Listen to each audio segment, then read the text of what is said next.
This is a one-off episode in French. Don't worry, Back in America will revert to English in the following episode. Bonjour et merci d'écouter ce podcast. Cette interview est la version éditée d'une interview en direct diffusée sur Twitter, Facebook et YouTube le 1er octobre. Vous trouverez le lien de l'interview vidéo sur les notes de cet épisode. If you're tired of arguing with strangers on the internet, try talking with one of them in real life.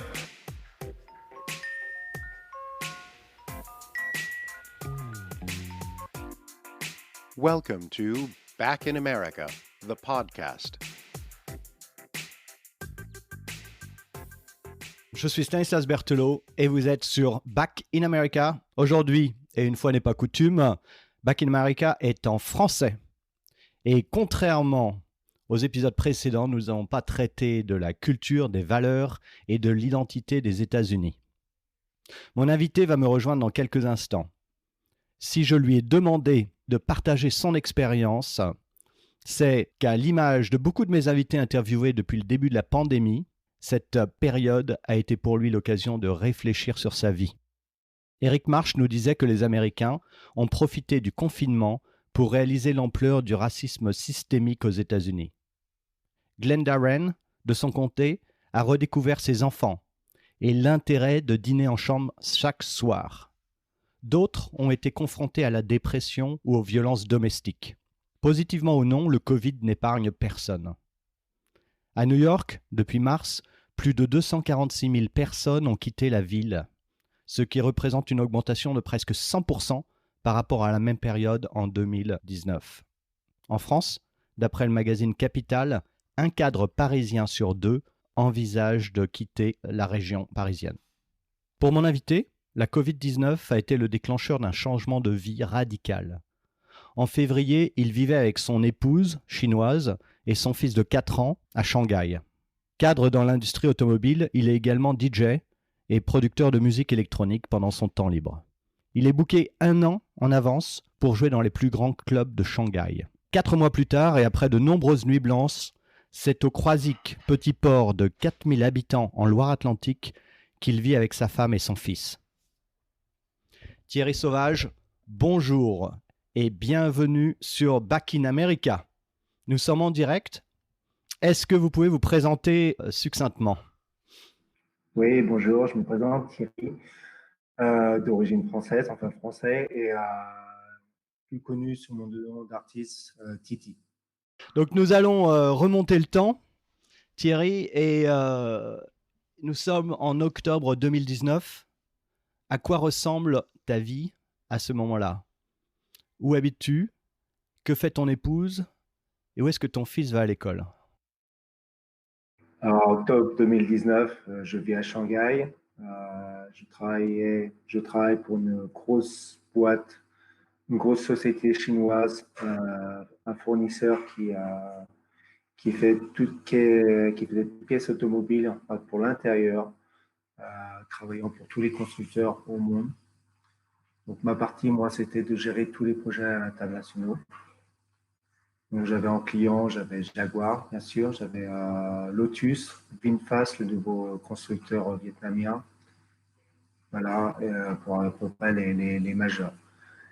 En même temps, j'étais DJ de la scène shanghaïaise et chinoise. Plus j'ai en octobre, dans cette là, juste quelques mois avant, j'avais monté mon propre label avec un ami. Le label de musique qui s'appelle Tachi Records. On est pratiquement le premier label en Chine qui s'est exporté mondialement. Donc, voilà. Et autrement, mon fils allait à l'école française de Shanghai, voilà, en petite section. Et ma femme, à l'époque, a commencé à chercher un boulot puisque Noan allait à l'école. D'accord. Elle fait quoi, ta femme ? À l'époque, elle était, avant de s'arrêter pour notre enfant, elle travaillait dans un bureau d'architecture. D'accord, ok. À quoi ressemblent tes journées type à l'époque ? Tu te lèves à quelle heure ? Tu travailles où ? Tu voyages beaucoup ? Alors, mes journées type, je suis déjà un super lève-tôt, donc vers 5 heures du matin, je me lève, je commence déjà par aller courir ou faire du sport.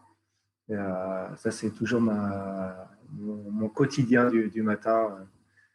Faire une séance de décrachage au moins pendant 1 heure, soit courir ou soit faire des exercices. Après, généralement, comme à l'époque, la semaine, je devais vivre à l'hôtel puisque la société pour qui je travaillais n'était pas sur Shanghai, elle était sur Hangzhou, donc c'est à 2 heures de route de Shanghai. Mhm. Euh, donc les transports, c'était pas pratique non plus. Donc la semaine, j'étais à l'hôtel. Donc le matin, après ma séance de sport, je me concentrais à peu près pendant 2 heures sur mon label ou sur des productions. Et puis après, vers 9 heures, j'attaquais mon travail tranquillement. Tu as scolarisé ton fils dans un lycée français. Quel genre de cercle tu fréquentes à Shanghai à cette époque-là? Je fréquentais surtout les milieux de la nuit, les gens du milieu de la nuit, beaucoup de DJ bien sûr. Donc ils sont chinois, ils sont étrangers, À 2 tiers étrangers, 1 tiers chinois. Et la communauté française? Bien sûr, il y en a. Quand je suis arrivé en Chine en 2011, il y avait, si je dis pas de bêtises, 200 000 Français, un truc comme ça, qui vivent en D'accord. Chine. À Shanghai, pas en Chine. Ouais. Waouh, c'est énorme. Et donc t'en fréquentes énormément ou comment ça se passe? Non, pas tant que ça, puisque j'ai un peu quitté la France parce que j'étais un peu fâché avec les Français, donc je n'étais pas vraiment à la recherche de trouver dans le français. Donc j'étais plus à la recherche de rencontrer des gens cool, euh, peu importe leur nationalité, on va dire, et puis voilà quoi, échanger des cultures. Voilà, j'avais cherché des gens qui étaient assez ouverts d'esprit. D'accord. Donc là, on est en octobre 2019. Ça fait déjà presque 9 ans que tu es en Chine, hein. Oui, c'est ça. Ouais. Et t'aimes ta vie? Ouais, j'aimais ma vie. Après, bien sûr, après plus de 7 ans en Chine, on commence à se poser des questions. Parce que c'est pas tous les jours facile, hein. Après, dans n'importe quel pays, c'est facile, mais on commence à se poser des questions. Et surtout, je commençais à me poser des questions concernant mon travail. J'ai fait depuis je suis tout jeune. Et commençais à avoir un peu de lassitude. Un peu de lassitude. Il n'y avait plus vraiment de challenge. Ouais, ouais. Alors justement, donc en décembre, on commence à entendre parler du Covid. Quand est-ce que tu réalises que ça risque de devenir un problème? Honnêtement, au départ, j'ai pas vraiment cru que ça allait être un problème. Je me suis rendu compte que c'était un problème quand je suis arrivé en France. Parce qu'en Chine, on peut dire, ils ont peut-être tous les défauts du monde, mais j'ai trouvé quand même qu'ils avaient géré la situation euh, de façon formidable. Ok, donc comment ça s'appelle, la reconnaissance faciale, ça a du bien, ça a du bon et du mauvais. On dirait même plus du mauvais, mais là, j'avoue, pour ce genre de situation, ça a été assez bon puisque quand il y a eu vraiment la pandémie, ça a commencé au Nouvel An chinois. Tous les Chinois quittent, on va dire, leur lieu où ils travaillent pour rejoindre leur famille. Mhm. Donc, ils ont pu tracer leur trajet et puis les isoler rapidement pour que ça ne dégénère pas trop. Et les chiffres, si je me rappelle, hein, ça a tourné maxi à 90 000 cas en Chine parce ils ont vraiment contrôlé la situation. Ils ont pu parquer, parquer après le mot est un peu fort puisqu'ils parquaient les gens quand même dans des restaurants, dans des hôtels 5 étoiles. Mais tous ceux qui étaient de Wuhan et qui avaient là, potentiellement qui pouvaient infecter la population, ils les parquaient dans des hôtels de 5 étoiles. Donc rapidement, ils ont localisé les gens et ils ont fait aussi un très bon lockdown. Et donc pour répondre à ta question, j'ai réalisé du sujet, vraiment du sujet sérieusement, quand je me suis retrouvé un peu, on va dire, coincé en France. Alors justement, là, on est en février.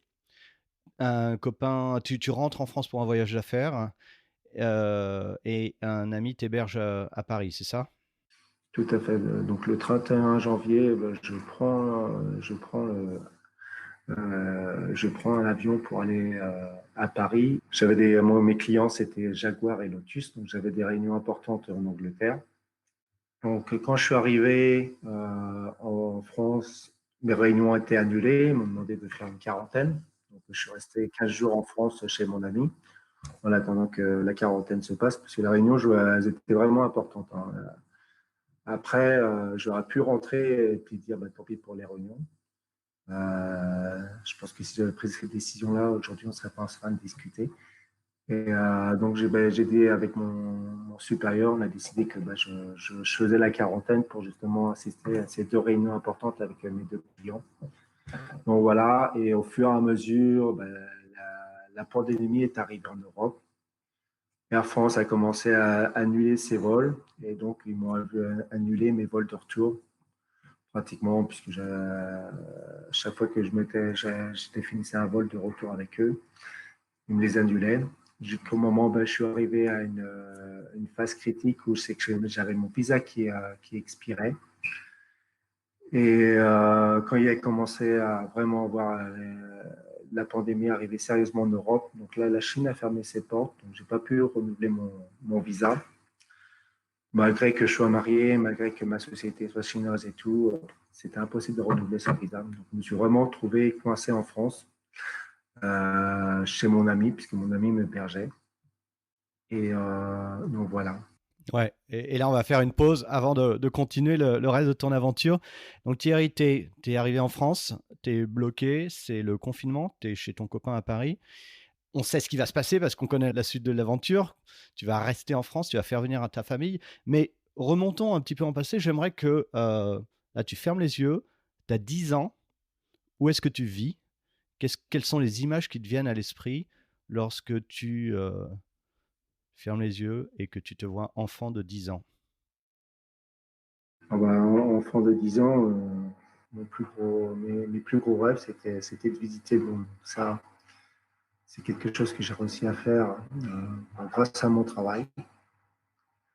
Voilà, grâce à mon travail, j'ai pu visiter le monde. J'ai travaillé dans beaucoup de pays. J'ai commencé bien sûr en France, l'Autriche, la Russie, la Tchécoslovaquie, un peu en Allemagne, le Japon, la Chine. Et par mon travail, j'ai pu aussi visiter des pays comme le Vietnam. J'avais un client qui était une phase qui était un client vietnamien. Donc grâce à mon travail, j'ai pu déjà amorcer une bonne visite. Et puis, je compte continuer aussi par moi-même. C'était des visites, des voyages d'affaires ou c'était où tu vivais là-bas? Les pays que j'ai énoncés, ouais, j'ai vécu là-bas. Donc, j'ai pu voir. Après, c'était des petites. Selon les pays, c'était selon les missions, c'était soit des courtes ou des longues missions. On va dire la plus longue, c'était la Chine où j'ai fait 9 ans. J'ai fait pratiquement 1 an au Japon. Donc voilà, puis après, c'était des petites missions de 3 mois. Et si j'avais fait pratiquement 2 ans en Autriche. Ah ouais. Donc, vivre à l'étranger, visiter le monde, un rêve d'enfant. Que faisaient tes parents quand tu avais 10 ans? Où est-ce que vous habitiez?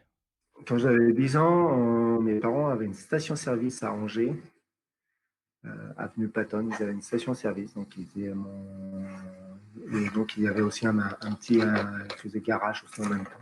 D'accord. T'es pas fils de militaire qui aurait bourlingué à travers le monde ou d'autres. Non. C'est Non, vraiment. du tout. C'était ton rêve à toi. Non, du tout.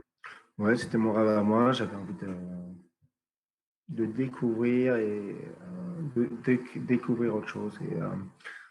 Et dans mon travail, ça m'a permis de grandir dans pas mal de Hmm. sujets, sur le comportement déjà.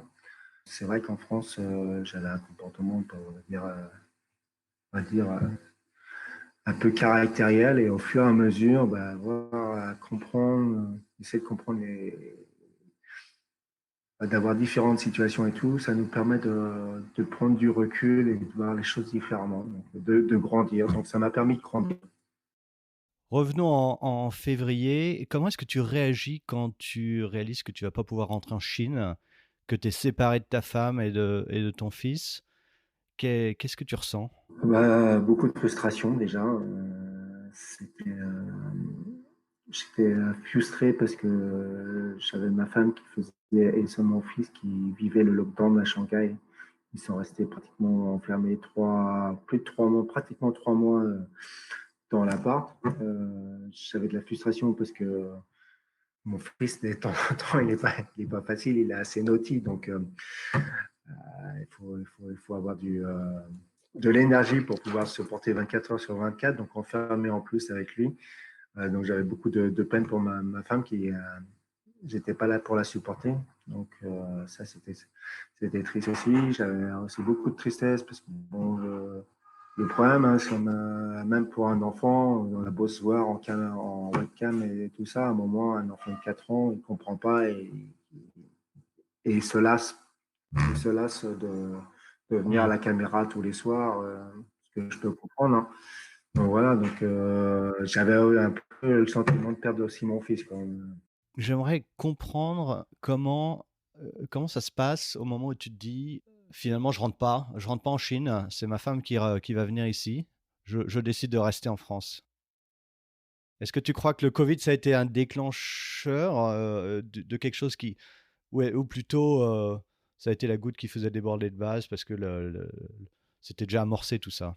Ouais, je pense que bien sûr que le Covid a été un déclencheur parce que sans le Covid, ben, je pense que je serais resté à Shanghai. J'avais toujours dit à mes amis et à mes parents, un retour en France, ça sera même pas en rêve.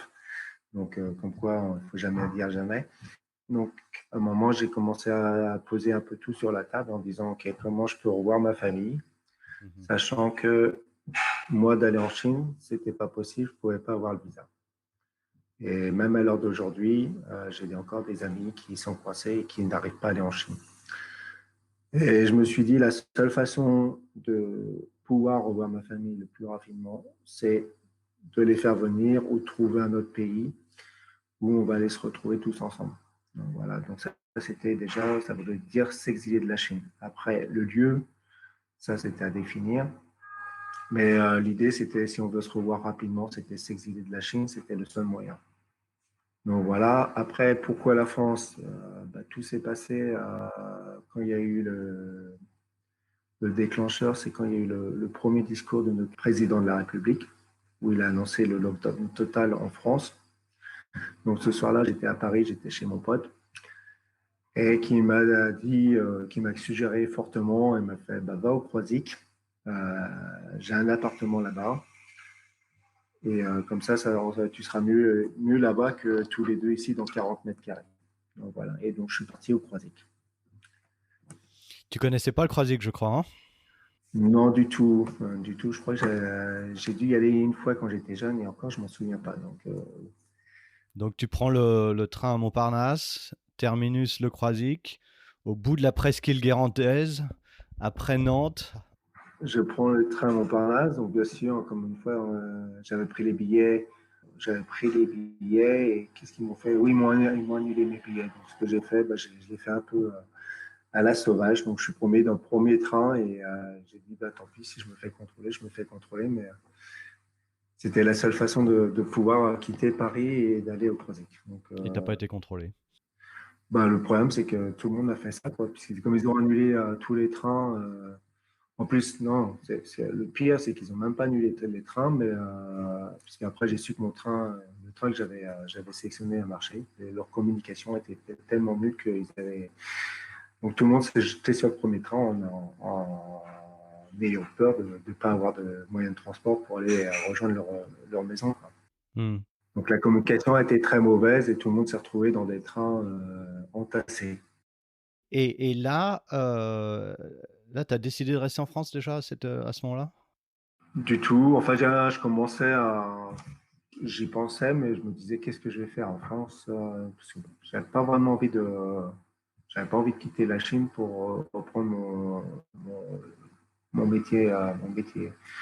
Donc, parce que je pense que j'aurais moins trouvé d'intérêt à revenir en France. Faire le métier que tu faisais en Chine, en France, non. Voilà, Ouais. non, parce que j'avais quand même l'avantage, c'est que j'avais quand même une bonne place où j'étais. Donc j'étais assez autonome et assez libre. Je devais Hmm. reporter directement au numéro 2, donc j'étais vraiment libre de mes choix, de mes actions. Seul le résultat les importait, quoi. Mhm. Et donc là, tu arrives au Croisic, qu'est-ce que tu en penses? Qu'est-ce que tu vois et qu'est-ce que tu remarques en arrivant au Croisic? Et qu'est-ce que tu te dis en sortant de Shanghai? C'est un choc, non? Ah oui, bah, c'est un choc. Bah, déjà, ce que je vois, c'est comme l'appartement il est sur le pied du port, je vois tous les matins un beau lever de soleil. En plus, pendant le lockdown, il a fait super beau, donc j'avais le droit à un lever de soleil magnifique chaque matin. Il n'y avait pas de tour. Ça change aussi de Shanghai. La seule grosse différence, c'est qu'il y avait plus de monde au Croisic pendant le lockdown qu'à Shanghai pendant le lockdown. Ah, Voilà, c'est plutôt pas mal ça. c'était pas mal. Je me disais, bon, bah, c'est pas si mort que ça, parce qu'on m'avait dit, tu vas voir, le Croisic en lockdown, ça risque de faire peur. Bon. Hmm. Donc il y avait quand même un peu de vie au Croisic. Il y avait la boulangerie qui était ouverte. Enfin voilà, il y avait quelques magasins pour aller faire ses courses. Et là, l'appartement est au-dessus d'un restaurant qui appartient au copain qui t'avait hébergé à Paris, c'est ça? Et qui te prête cet appartement, justement. Ah, absolument. Donc puis il m'avait dit, bah, si tu as 2 minutes, comme il savait que j'étais un peu bricoleur, il y a un peu d'électricité, un peu de plomberie et tout. Donc voilà, donc bah, j'ai commencé à rentrer dans les lieux et commencer à faire quelques bricoles. Et puis voilà, apprendre, on va dire, petit à petit le sujet en main. Le sujet, c'est quoi? C'est carrément reprendre le restaurant. Ouais, bah, penser à reprendre le restaurant et donc j'ai commencé à réfléchir, en parler avec mon ami, parler avec ma femme aussi, et puis au fur et à mesure, tout est s'est emboîté et on va dire on s'est dit c'est la solution, quoi. Ah, attends, quand même, faut replacer les choses, hein. Tu connaissais pas le Croisic, tu décides de venir vivre ici, tu ne connais rien à la restauration. C'est quand même culotté de te dire, bah, si, pas de problème, je reprends ce restaurant au Croisic. Bah, c'est restauration, oui, c'est vrai, je connais rien, mais après, bon, ça reste du management. Au lieu de faire des pièces de voiture, on fait les plats. Après, il y a de la gestion de personnel, il y a de la gestion de budget, du marketing. C'est ce que j'ai fait pendant des années, de la gestion de projet, quoi. Donc, j'ai pris ça comme si c'était un projet. Et comment ça se passe? Comment est-ce que tu es accueilli dans cette petite ville? Bah, plutôt bien, plutôt bien. J'ai déjà sympathisé avec quelques concurrents. Donc voilà, au fur et à mesure, je m'intègre à cette ville, quoi.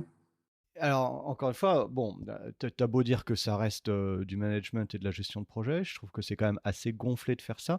Et c'est d'autant plus gonflé de le faire en plein Covid. Et là, on reparle de fermer les restaurants. C'est le cas dans le sud de la France. Ça te fait pas peur, tout ça? C'était aussi une de mes craintes. Mais dans les deux cas, j'allais perdre mon emploi. Si je rentrais pas en Chine, et vu qu'encore aujourd'hui c'est impossible de rentrer, je perdais mon emploi quoi qu'il arrive. Mhm. Donc, tu étais prêt à prendre le risque. Je peux pas dire que c'était un risque. Je pense que si j'étais resté à rien faire en disant bon, on va attendre que ça se passe, là je pense que je prenais un risque. Et dans ma vie, je j'aime pas subir, donc je préfère mettre les choses en avant pour essayer de contrôler la situation. Ouais. Et du coup, ta femme chinoise, qui parle pas le français, t'a rejoint au Croisic. Comment ça s'est passé pour elle? Bah, elle m'a rejoint, donc ils sont arrivés tous les deux, ils sont arrivés fin août. Et je les ai récupérés à l'aéroport de Paris. On est resté une journée tranquille pour qu'ils se reposent et après on est descendu au Croisic. Bah, ça s'est bien passé, ça s'est bien passé. Donc elle a commencé à travailler dans le restaurant il y a 2 semaines déjà. Qu'est-ce qu'elle pense de la vie ici? Qu'est-ce qu'elle te dit? Bah, pour l'instant c'est tout frais, donc quand c'est tout frais ça va. Donc elle attend de voir. Voilà, en ce moment, c'est un petit peu plus dur pour elle parce que en ce moment-là, bah, surtout aujourd'hui, c'est le 1er octobre et donc c'est les vacances chinoises, on va dire officielles chinoises où toute la famille se rencontre. Donc là, c'est un peu dur aujourd'hui pour elle. Donc voilà, puisque normalement, elle devrait être avec sa famille. Pendant son intégration, et puis elle a commencé à faire ses premiers cours en français. Ah. Si c'était à refaire tout ça, si tu pouvais d'un coup de baguette magique changer le cours de l'histoire, qu'est-ce que tu ferais? Euh, je pense que je ferais la même chose. faut jamais revenir en arrière. C'est à un moment, on prend une décision, il faut l'accepter, et puis avec que l'avenir me dira si j'ai pris la bonne décision ou pas. Mais j'ai pas de regrets sur mon choix. Et puis si ça marche pas comme il faut, ben, il faudra réfléchir à autre chose et puis se relancer. Donc le Covid, pour toi, ça a plutôt été Bah, ça, finalement une bonne chose? ça a été une opportunité, on va dire, de se poser les bonnes questions. Le problème, c'est qu'on ne prend jamais le temps de se poser les bonnes questions. Et c'était quoi les questions que tu te posais? Bah, justement, sur ma vie, parce que il y avait surtout côté familial, vu que la semaine, j'étais pas à la maison puisque je devais je devais dormir à l'hôtel puisque mon travail était assez loin de Shanghai. Vu que les week-ends, en plus, j'étais super pris avec les soirées, donc c'est que je voyais plus ma famille. Et c'est pas ce que je souhaitais en faisant une deuxième famille. Donc, je voulais un peu éviter les erreurs de la première et je me suis dit, là, je suis en train de faire exactement les mêmes erreurs que la première. Et justement, ça m'a permis de réfléchir aussi en disant, c'est pas la bonne direction si je veux privilégier ma famille par rapport au Hmm. loisir et au travail. Donc voilà, donc c'était surtout une réflexion sur ce point-là, comment améliorer ce point-là. Et donc voilà, donc je me suis dit, la restauration, je sais que ça prend, enfin tout ce qui est commerce, ça prend beaucoup de temps. Mais là, tous les matins, bah, c'est moi je me lève de bonne heure, je prépare mon loulou et je l'emmène à l'école. Donc déjà, c'est super cool. Donc voilà, donc j'arrive à avoir un peu plus de temps qu'avant. Alors que avant, j'avais même pas, je ne l'ai jamais emmené à l'école sur Shanghai. Je crois que j'ai dû l'emmener la première fois à la rentrée. Et puis voilà, j'ai dû prendre un jour pour ça. Alors que là, vu que on commence vers 10 heures, donc j'ai le temps de l'emmener tranquillement à l'école et profiter de lui le matin. Si c'était à refaire, tu le referais. Oui, parce qu'il y a toujours dans le changement de direction, on gagne quelque chose et on perd quelque chose. Après, c'est quelle est la priorité qu'on met, quoi. Voilà. Ouais. Ouais. Quel conseil donnerais-tu à des gens qui aujourd'hui se posent des questions de réflexion, de changement de vie? Le conseil, à un moment, c'est arrêter de penser et il faut y aller parce que un peu notre grand problème on va dire de ce nouveau monde, c'est que il y a beaucoup de gens qui s'auto-limitent et qui se bloquent par eux-mêmes à pas aller de l'avant. Je pense qu'à un moment, faut arrêter de se poser des questions et puis dire, faut y aller quand on y va et puis en espérant que ça passe, quoi. Après, bien sûr, faut pas faire n'importe quoi, mais en faisant une balance et tout sur la vie actuelle, la nouvelle vie possible, pour faire la balance et puis si à un moment dans la balance vous trouvez que c'est la direction, bah, il faut y aller, quoi. À un moment, faut prendre la décision d'y aller. Tu crois pas que changer de vie, comme tu l'as fait, c'est aussi risqué pour des gens qui ont, un mal-être dans leur vie actuelle et qui pensent que ce changement radical va être une solution? Ils risquent pas de créer un plus gros problème que s'ils cherchent pas à résoudre le problème existant à la base? Bah, le problème, il faut connaître le mal-être. Bien sûr, si on quitte de vie sans connaître le mal-être, bien sûr, ça va jouer à l'échec. Quand on connaît le mal-être, après, c'est plus facile, hein. Moi, je sais que mon mal-être, c'est que je voyais plus ma famille. Et ça, je prenais dur. Je prenais vraiment dur. Mmh. Et quand j'ai vraiment été séparé d'eux là pendant plus de 7 mois, et je me suis dit, qu'est-ce qui est le plus important pour moi, hein? Ma carrière, ma musique ou être avec ma famille. Ouais. Tu gagnais combien, en Chine? Donc en Chine, je gagnais remis ça en euros, pratiquement net, ça devait revenir à plus de 10 000 euros par mois. D'accord. Et aujourd'hui au restaurant? Ah, bah là, je pense que j'ai perdu plus de 60% sur mon salaire. Après, tout dépend des chiffres que je vais faire. Mais pour l'instant, oui, j'ai perdu énormément. J'ai perdu, mais bon, ce qu'il faut aussi prendre en compte, c'est l'école, c'est pas le même prix. Ici, je paye pas l'école. En Chine, pour mon fils, l'année dernière, en petite section, j'ai quand même payé 17 000 euros. Donc voilà, pour en plus être Mhm. 5 mois à l'appartement en lockdown. Donc voilà, donc la sécurité sociale, donc comme il n'y en a pas, il faut prendre des mutuelles. Donc pareil, ça vaut une fortune. Donc en mettant tout à zéro, en prenant tous les frais et tout, j'arrivais pratiquement à peu près au même niveau. Donc c'est pas vraiment une perte de pouvoir d'achat, on va dire. Pas de salaire, mais un Ouais, pouvoir ouais, d'achat, ouais. puisque à la fin, euh, la Chine, à la fin, ça devenait vraiment très, très, très cher. Hmm. Et dis-moi, tu continues à mixer, à jouer dans les clubs, à produire de la musique? Alors, mixer, non, malheureusement, puisque tous les clubs sont fermés en France. Les bars, pareil. Mais bon, j'avoue que ça me manque. Donc, je pense que dès que tout ira mieux, j'essaierai de reprendre mes contacts et puis essayer de jouer. Après, j'essaierai d'avoir un truc une fois par mois, ou pas plus, quoi, vraiment juste pour le plaisir. Mais la production, oui, je continue. Pour ça, je peux faire ça à la maison. Donc là, j'ai fait la semaine dernière, j'ai fait 2 productions, une qui est terminée et là, on est en train de faire la release. Et là, une qui est en cours où je travaille avec un autre producteur. J'ai d'autres sujets aussi avec une chanteuse canadienne. On a déjà fait 2 tracks ensemble, mais il faut qu'on travaille sur le troisième. Actuellement, je travaille avec 3 labels. J'ai le mien, Taishi Records. J'ai un label français, Antrix Reborns Records. Et puis là, le nouveau label avec qui je travaille, Gasoline Records, et qui me donne l'opportunité en plus euh, bah, de, de m'exporter encore plus, puisque c'est un plus gros label. Et donc, en plus, régulièrement, je passe sur les podcasts de Ibiza Radio. Donc voilà, donc Et tu mixes, c'est ça? ouais, C'est ton son c'est qui... ça, je mixe. Bon, après, en ce moment, il y a plus de déplacements, mais on fait ça par streaming, on va dire. Et puis voilà. Et ça te rapporte? Non, du tout. La musique, c'est vraiment pour le plaisir.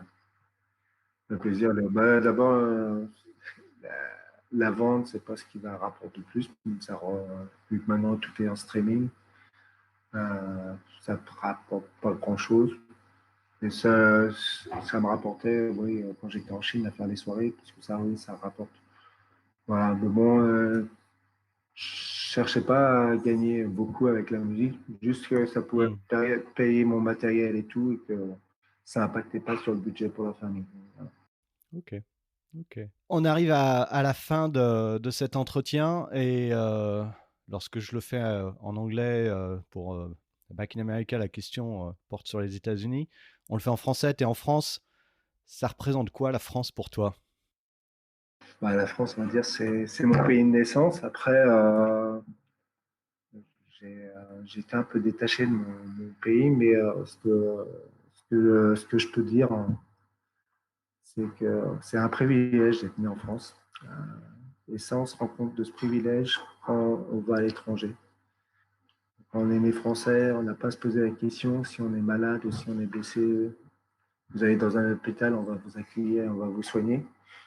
À l'étranger, on va vous demander votre carte bleue. Euh, Voilà. Puis à l'étranger, vous pouvez être viré du jour au lendemain sans préavis, sans droit et tout. Donc, vous pouvez perdre tout du jour au lendemain. En France, il n'y a pas ça. Donc, je voyais souvent par les informations les Français qui étaient mécontents du régime et tout où ils sont, mais ils devraient être contents parce qu'on est, on est quand même ultra protégés et bien privilégiés, surtout avec la sécurité sociale et tout. Donc, voilà, et je pense que c'est un beau cadeau d'être né français. Très bien. Et là, tu es dans une belle petite ville pour en profiter. En plus, oui, la ville est sympa, les gens sont assez accueillants. Voilà. Puis, Bon, l'hiver arrive au Croisic, ça va être un peu dur. Tu vas garder le restaurant ouvert? Oui, bah, bien sûr, on va rester ouvert 24 heures, pas 24 heures sur 24, mais 7 jours sur 7. J'ai pas mal de choses à faire, un peu de travaux, un peu de rénovation. Donc on va en profiter d'être ouvert puis de continuer à travailler sur le restaurant. On travaille avec le chef sur des nouveaux menus et tout ça. Donc voilà, c'est assez intéressant. Très bien. Bon, Thierry Sauvage, merci beaucoup. De rien. Bravo pour ton changement de vie. Merci à toi pour l'invitation. Et bon courage avec le restaurant La Bigoudine au Croisic, en Loire-Atlantique, terminus de la ligne Montparnasse, le Croisic. Tout à fait. Au revoir et merci. Encore une fois, bravo. Merci, au revoir. Si vous avez aimé cet entretien, partagez-le avec vos amis et abonnez-vous à Back in America pour être averti de la diffusion de nouveaux épisodes.